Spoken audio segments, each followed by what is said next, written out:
Hello! This is a video on the DG quiet core insert. This is the 1-inch. I don't know where it says it. It says it right there. This is the 1-inch, so it's the smallest, most restrictive insert, but it's also supposed to be the quietest. Being that I mainly got my O-Series exhaust. For the weight savings and the looks, I'm not too concerned about having it being closed off that extra amount, as well as the fact that the way it sits now in stock form, it's pretty ridiculous, and I feel like my neighbors already hate me. Anyways, hopefully I can get a before and after video.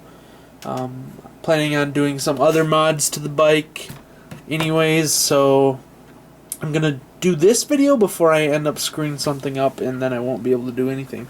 So we'll see how this goes. So this is what it sounds like at idle. I'm gonna give it some throttle.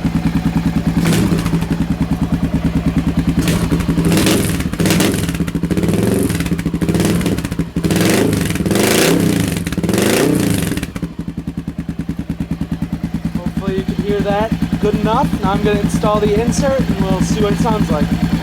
Now I get to show you the problem with buying a DG O-Series exhaust.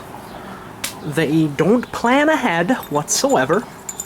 So if you do plan on installing a quiet core insert, you are screwed. Let me put this end cap on first.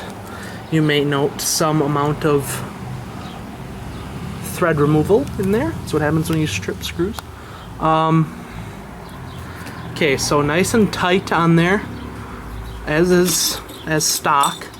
Pull out your quiet core insert, whatever. Try to get that back in there. So when I'm trying to do all this with one hand, so calm down about the camera work.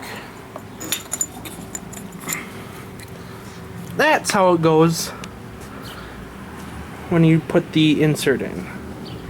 And there's absolutely no possible way to get it any closer. So as you might be able to see, your screws are not going in at all. Unless you grind down your spark arrestor ring, or the extra ring it comes with when you take out the spark arrestor, you're gonna be screwed.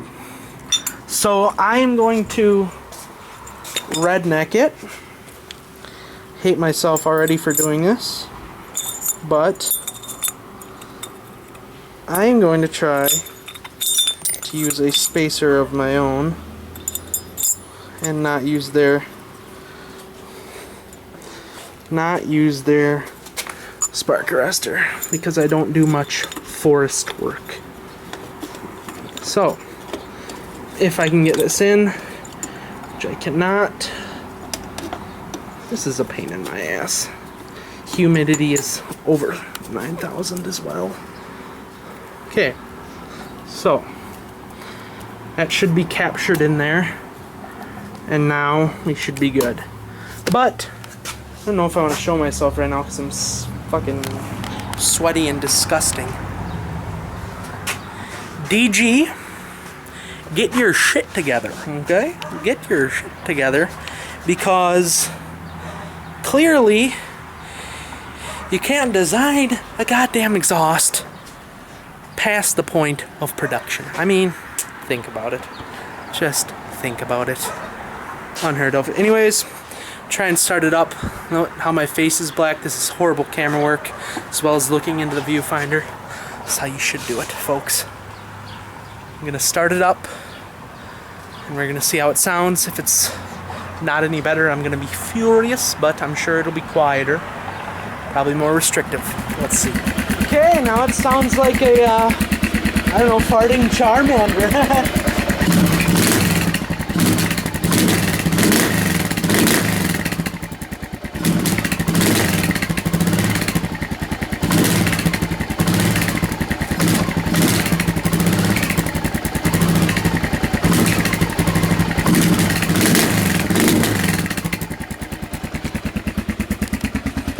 I'm upset because it's not that much quieter at all, as well as now sounding like it's just breathing through a straw.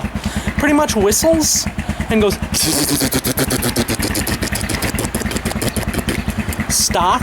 It sounded pretty decent. Stock DG exhaust I'm talking about, not the stock exhaust. This I think I'll probably remove after 2 minutes. I just don't know what to say. So as you can see, I quite literally had a chip on my shoulder. Anyways, here's a video from long before I did any mods. I was mainly upset about the humidity in the air, and I was quite hot, and therefore quite upset easily, irritable. It's not as bad as I made it out to be, and in person it is worse than it is on the video, I'll say that. You can definitely hear a bit of a chirp or like a wispy sound that you can't really pick up on in the video as much. And I don't know how much I like it. But overall, I'm going to give it some time and try and use it. You can modify the spark arrestor to make that work, but I really didn't feel like modifying new exhaust parts, so I just used a coat hanger. Anyways, thanks for watching. Goodbye.